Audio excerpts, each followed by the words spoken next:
Hello student. आज next video के साथ मैं फिर हाजिर हूं डीआर सर। आज हम पढ़ेंगे बहुल आवेशों के मध्य बल एवं अध्यारोपण का सिद्धांत। अपना नेक्स्ट टॉपिक होगा बहुल बहुल मतलब एक से अधिक आवेशों के मध्य बल ज्ञात करना एवं अध्यारोपण का सिद्धांत ज्ञात करना। अध्यारोपण का सिद्धांत यह अपना नेक्स्ट वीडियो है।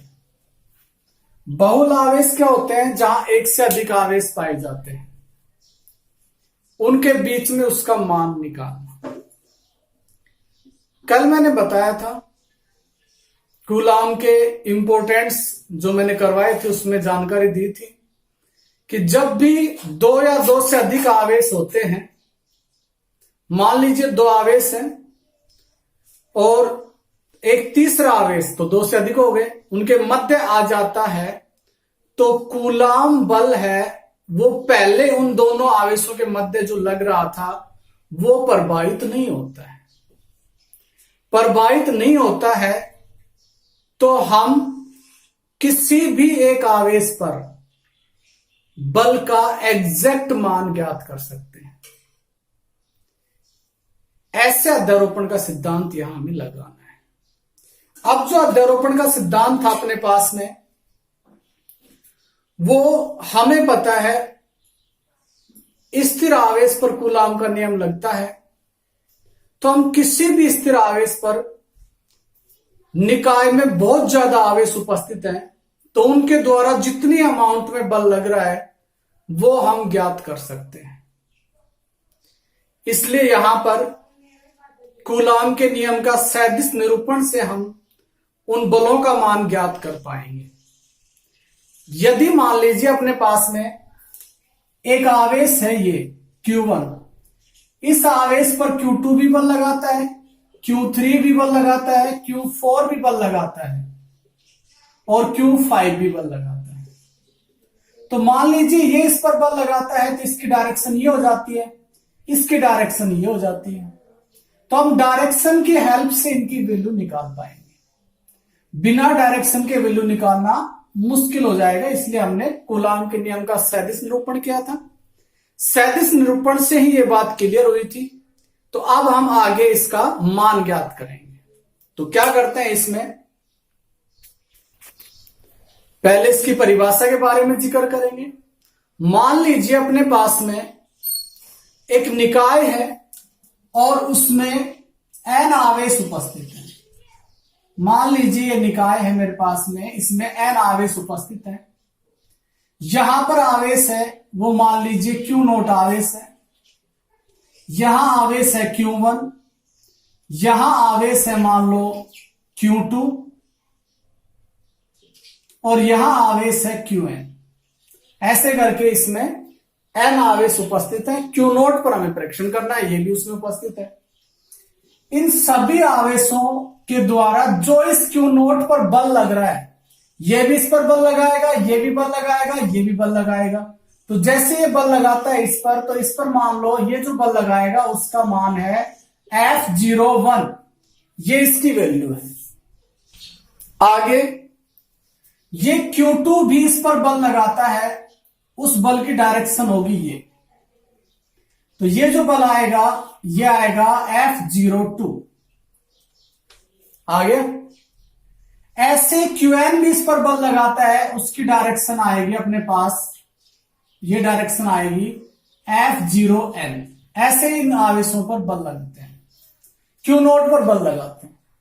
क्या Q0 इन पर बल नहीं लगा रहा है? वो भी लगा रहा है, लेकिन हमें Q0 पर बल निकालना है। इन सभी और आवेश कितना बल लगा रहे हैं, तो ये n आवेशों का एक निकाय मैंने मान लिया जिसमें n आवेश उपस्थित है। ये n आवेश Q0 जो अपना आवेश है उस पर प्रेक्षण आवेश कह सकते हैं। इस पर कितने अमाउंट में बल लगाता है ये हमें देखना है। तो इसके अंदर मैं क्या करता हूं, क्योंकि मुझे पता है अध्यारोपण का सिद्धांत है वो सैद्धांतिक संयोजन नियमों का पालन करता है, तो सैदिश, जब भी बल एक सैदिश राशि है, कोई भी सैदिश राशि आती है, तो हम क्या करते हैं, उसे निर्देश तंत्र के बिना उस सैदिश की स्थिति व्यक्त नहीं कर सकते हैं। इसलिए हमें पहले निर्देश तंत्र यहां पर सिलेक्ट करना पड़ेगा निकाय का। तो यहां मैं इसका निर्देश तंत्र मान लेता हूं कि ये कोई निर्देश तंत्र है जिसमें एक्स एक्सिस, वाई एक्सिस और जेड एक्सिस उपस्थित है और इसका मूल बिंदु है O। अब इसकी स्थिति देखनी पड़ेगी मुझे क्यू नोट आवेश की। तो क्यू नोट आवेश की स्थिति है यहां पर R0 R नोट। इसकी स्थिति देखता हूं मैं, तो Q1 आवेश की वो है अपने पास R1 सैदिश। ऐसे मैं Q2 आवेश की देखता हूं स्थिति, वो है अपने पास R2 सैदिश। ऐसे मैं Qn आवेश की स्थिति देखता हूं जो यहां से है Rn वेक्टर, मतलब इस प्रकार से ये। तो सभी आवेशों की स्थिति ले ली मैंने। इस स्थिति के बिना मैं इन पर बल ज्ञात नहीं कर पाऊंगा। अब जो इस स्थिति के कारण Q1 और Q नोट के बीच का डिस्टेंस आएगा वो कहलाएगा R01। इसी स्थिति के कारण Q2 और Q नोट के बीच का डिस्टेंस आएगा R02। इसी स्थिति कारण Q नोट और Qn बीच का डिस्टेंस आएगा, वो आएगा R0n। ऐसे अपने पास में इस स्थिति से हम दूरियां निकाल सकते हैं। अब मैं इसमें क्या करूंगा कि जो Q नोट आवेश पर बल लगता है वो मुझे ज्ञात करना है। तो इसकी परिभाषा बनेगी यहां पर कि किसी भी आवेशों के निकाय में एक स्थिर बिंदुवत आवेश पर लगने वाला बल, इस आवेश पर नेट लगने वाला बल, जिस बल का नाम दूंगा मैं F नोट, ये नेट बल इस पर लग रहा है। इस पर लगने वाला बल सभी आवेशों के द्वारा इस आवेश पर लगने वाले बलों का सैदिश योगफल के बराबर होता है। सैदिश योगफल के इक्वल हम इसको लेकर चलेंगे। तो ये अपने पास है अध्यारोपण का सिद्धांत।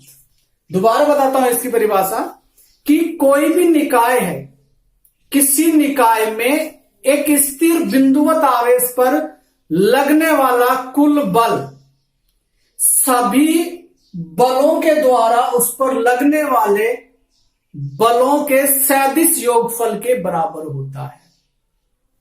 यह अध्यारोपण का सिद्धांत है। अब मान लीजिए अपने पास में Q1 आवेश Q नोट पर यह बल लगाता है, तो यह लगाता है F01 बल लगाता है। वैल्यू क्या आएगी कूलॉम के सैदिश निरूपण से? यह आएगी K Q note Q1 upon में दूरी 0,1, इसकी पावर मैं करूंगा यहां पर 2, स्क्वायर होता है दूरी का, और यहां यूनिटी वेक्टर आएगा 0,1 कैप। तो ये आ गया। सिमिलरली मैं इसको आगे निकालता हूं। सिमिलरली F02 निकालना है हमें। ये आएगा K Q note Q1 R02 cap upon में R02 वेक्टर इसका स्क्वायर। ऐसे गोज ऑन करेंगे हम n तक। तो n पे आवेश का निकालेंगे Q नोट आवेश पर बल, तो वो आएगा इसके वेक्टर फॉर्म से Q नोट Qn R0n का स्क्वायर और R0n का यूनिटी एकांक सैदिश ले। अब हमें तो Q नोट पर बल निकालना है ना, तो मैं यहां पर अब लगाऊंगा अध्यारोपण का सिद्धांत। तो यहां लगेगा अध्यारोपण के सिद्धांत से F नोट पर लगने वाला परिणामी बल F01 plus F02 plus F0, ऐसे जितने भी आवेश होंगे 3 मान लो 4 5 और n तक F0n तक जाएगा। तो ये अपने पास में आएगा, इस पर कुल लगने वाला बल आ जाएगा। अब इस बल देखो, सैदिश संयोजन में सैदिश संयोजन नियमों का ही पालन करना पड़ता है। यहां मैंने डायरेक्टली लिखा है। क्योंकि सैद्धांतिक संयोजन नियम ये कहता है कि हम बहुल आवेशों का संयोजन नियम था एक, तो एक अपने पास में था सिर्फ समांतर चतुर्भुज संयोजन नियम। तो सैद्धांतिक संयोजन के दो अपने पास, एक तो त्रिभुज संयोजन नियम था, एक समांतर चतुर्भुज संयोजन नियम था, एक अपने पास में था एक से अधिक बहुभुज संयोजन नियम, ये थे अपने पास। तो मैं यहां पर समांतर चतुर्भुज संयोजन नियम से निकाल सकता हूं, त्रिभुज संयोजन नियम से नहीं निकालेंगे, समांतर चतुर्भुज नियम से। इन दोनों सदिशों को जोड़ दिया मैंने, फिर इन दोनों का जो बना उसमें ये जोड़ा, फिर इनका बना उसमें आगे वाला जोड़ा, फिर इन सभी का बना, ऐसे जोड़ते चले गए। अब जब बहुभुज संयोजन नियम पढ़ चुके हैं तो हम डायरेक्ट ये पूरे का पूरा यहां पर लगा सकते हैं, क्योंकि हम पढ़ चुके हैं वो नियम। अब मैं बात करता हूं इनकी वैल्यू की, तो मैं यहां पर इनकी वैल्यू पुट करूंगा। तो वैल्यू पुट करते हैं यहां पर, तो यह आएगा के क्यू नोट Q1 अपॉन में R01 का वेक्टर स्क्वायर और R01 की कैप, यूनिट वेक्टर आ जाएगा। आगे ऐसे निकालूंगा के क्यू नोट Q2 अपॉन में R02 का सैदिश फॉर्म स्क्वायर, R02 का वेक्टर। ऐसे करके मैं यहां पर लास्ट वाले के लिए लिखता हूं के क्यू नोट Qn अपॉन में R0n, ये आ जाएगा स्क्वायर R0n कैप। अब इसमें से जो कॉमन आते हैं उनको मैं कॉमन ले लेता हूं, क्यों? क्योंकि मुझे इसकी छोटी से छोटी फॉर्म लिखनी। फिजिक्स में जो भी फार्मूला बना उसको शॉर्टेस्ट किया गया, जो वैल्यू बनी किसी प्रकार की वैल्यू बनी उसको भी शॉर्टेस्ट किया गया सिग्निफिकेंट फिगर के हेल्प से, जो हम पढ़ चुके हैं। अब इसमें से मैं के और क्यू नोट यहां पर कॉमन ले लेता हूं, तो रिमेनिंग पार्ट अपने पास बचा Q1 R01 की वेक्टर फॉर्म स्क्वायर, R01 की कैप। Q2 बचा यहां पर R02 की वेक्टर फॉर्म इसका स्क्वायर, R02 कैप। इसी प्रकार यहां पर Qn बचा R0n की वेक्टर फॉर्म स्क्वायर और R0n कैप, ये अपने पास बचता है, रिमेनिंग शेष ये रह जाता है। अब आगे मैं इसको और सॉर्ट करता हूं, तो यहां पर मैं सम के फार्मूले का यूज करूंगा और वो आएगा सम ऑफ, ये जीरो तो सभी में आ रहा है, ये जीरो सभी में आ रहा है, तो मैं यहां पर जीरो को तो यूज करता नहीं हूं, जीरो तो एच रह जाएगा। यहां 1 2 3 ये आ रहा है अपने पास, इसके लिए मैं लगाता हूं आई का मान 1 से n तक जाएगा, इसको मैंने बना दिया QI, इसको मैं जीरो तो एच रखूंगी क्योंकि ये सभी में आता है, और यहां इसके साथ आई लगा दूंगा, इसकी वेक्टर फॉर्म स्क्वायर R0n, यहां n नहीं सॉरी यहां भी आई आएगा, और इसकी वेक्टर फॉर्म। तो ये इसकी सिंपलेस्ट फॉर्म बन जाएगी, ये अध्यारोपण के नियम की छोटी फॉर्म बन जाएगी। और भी यदि मान लो ये जो अपने पास आवेश है ये मान लो y या निर्वात में, मान लो माध्यम में नहीं है, तो मैं यहां k का मान यूज कर सकता हूं। तुम्हें पता है हम पढ़ चुके हैं 1/4 pi epsilon naught Q naught, और इसका आएगा sum I equal to 1 to n QI R0I vector form square R0I cap. तो ये इसकी सिंपलेस्ट फॉर्म बन गई। अध्यारोपण के नियम की सहायता से हम ये ज्ञात कर सकते हैं, लेकिन ये कब पॉसिबल हो पाया?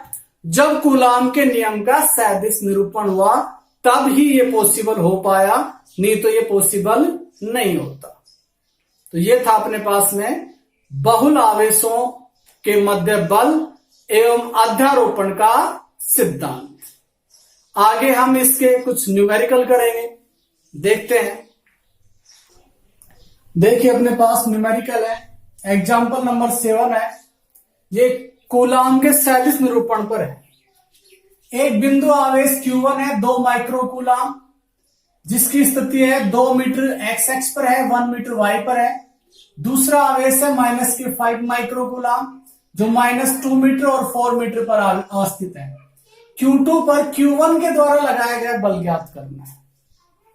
तो मैं ये दोनों आवेश ले लेता हूं, Q1 Q2 है, ये मूल बिंदु है, यहां से इसका स्थिति सदिश जो आएगा, इसकी स्थिति सदिश, तो Q2 का अपने पास स्थिति सदिश है R2, और ये आएगा अपने पास में R2 इक्वल टू, इससे स्थिति सदिश बनाएंगे पॉइंट 2 से, ये आएगा माइनस का 2i कैप प्लस का 4j कैप, और ऐसे मैं R1 का बनाऊंगा यहां पर, Q1 का R1 स्थिति सदिश जो अपने पास आएगा 2i cap plus j cap, 1 है तो 1j कैप आ जाएगा।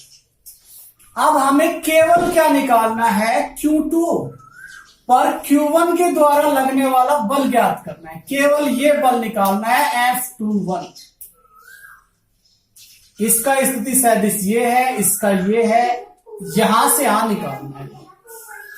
तो हमें यहां पर स्थिति सदिश भी कहां लेना है, 1 से 2 की ओर, तो मैं यहां पर R12 लूंगा। R12 क्या आएगा, R1 सदिश माइनस R2 सदिश आ जाएगा, R1 सदिश माइनस R2 सदिश आ जाएगा।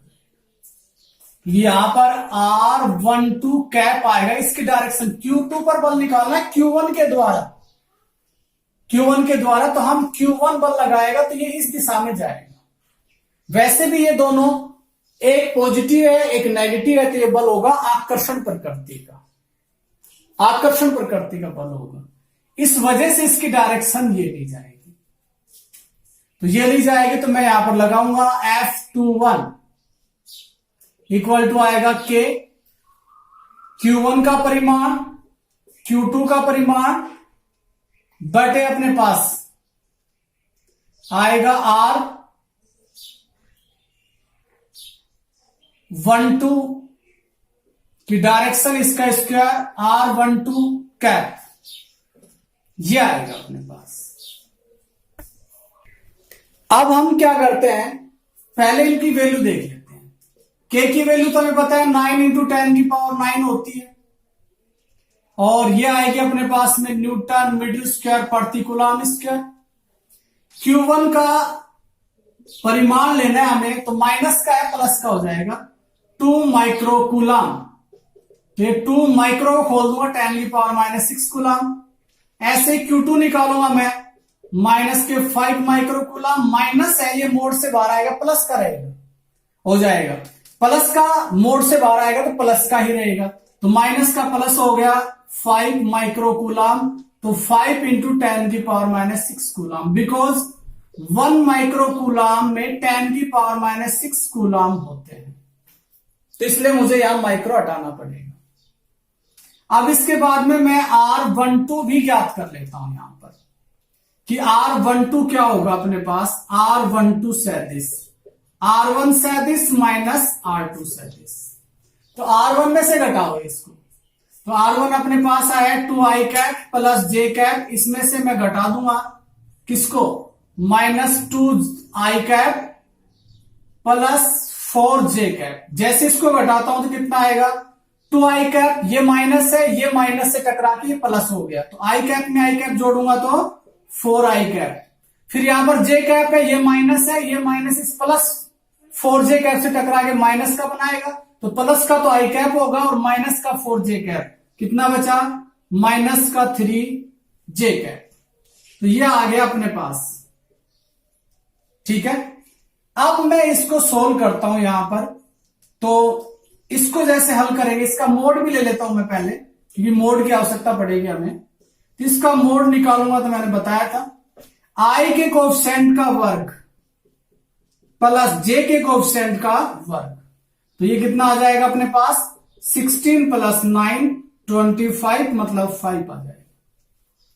अब मैं इसको सोल्व करता हूं, तो ये आता है F21 इक्वल टू k का मान बाद में रखते हैं, पहले इसको थोड़ा और सिंपलेस्ट बना लेते हैं, R12 कैप को खोलकर,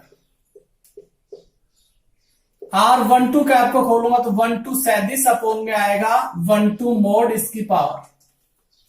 अब इसकी पावर 2 है, इसकी पावर 1 है, तो यहां पर पावर कितनी बन जाएगी, 3 बन जाएगी।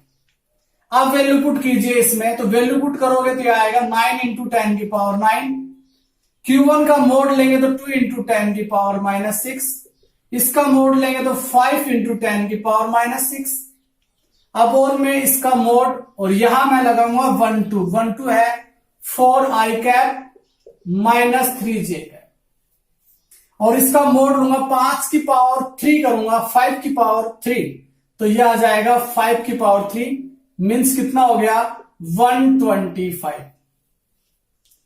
अब ये अपने पास वैल्यू आ गई।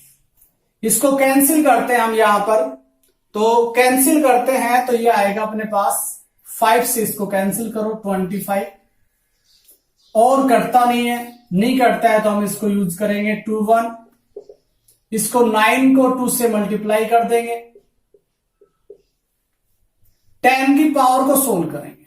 10 की पावर है अपने पास -6 माइनस के 12 प्लस के 9 है, तो 10 की पावर माइनस की अपने पास आएगी 3, और यह आएगा 4i कैप -3j कैप। अब आगे इसको और सोल्व करेंगे। जब मैं इसको इससे डिवाइड करता हूं तो मेरे पास वैल्यू आएगी 0.72, और 10 की power -3 4i cap -3j cap. अब मैं 0.72 में पॉइंट इस साइड लेकर जाना चाहता हूं, तो मैंने बताया था कि मैं इसको 10 की पावर 1 से मल्टीप्लाई, क्योंकि एक अंक आगे लेके जाऊंगा 10 की पावर 1 से मल्टीप्लाई, इस साइड जब मैं इसको लेकर आता हूं तो 10 की पावर प्लस से मल्टीप्लाई करते हैं, तो यहां पर यह आ जाएगा F21 7.2 इंटू 10 की power -4 4i cap -3j cap. तो इस प्रकार मैं इस पर इतने न्यूटन बल आ जाएगा जो मैं ज्ञात कर सकता हूं। आज के लिए इतना ही काफी है, मिलते हैं नेक्स्ट वीडियो के अंदर। स्टे होम, स्टे सेफ, अपना ख्याल रखें। Thank you.